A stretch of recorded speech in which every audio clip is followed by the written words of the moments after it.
Puro katulog! Hindi, Foreman. Meron akong panaginip. O ano naman panaginip mo? Natapos na daw yung trabaho natin. Sige, matulog ka na ulit. Baka sahod na. Oo nga, no? Aray!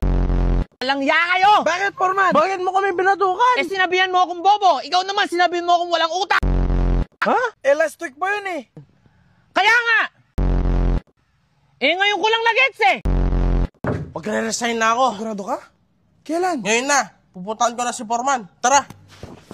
Por, Oh, may sasabihin ako. ako din may sasabihin. Importante yung sa kanya, Por. Yung sa akin din. Hindi mo ako naintindihan. Ayoko na. Bibigyan ko kayo ng bonus tsaka ako dadagdagan yung sahod nyo ngayon. Ano yung sinasabi mo? Ayaw mo na. Ayoko nang tumigil magtrabaho. Ano ba naman yan dyan? Ang simple-simple lang yan, di mo pa magawa. Ang hirap naman kasi nito, Ang Foreman. simple lang gawin nito eh. Taas mo to, tapos paikot mo ng ganyan. Ganun lang. Siguro puro line of 7 yung grade mo nung nag-aaral ka pa, no? Wala nga ako line of 7, Por eh. Eh, maniwala. Line of 6 lahat.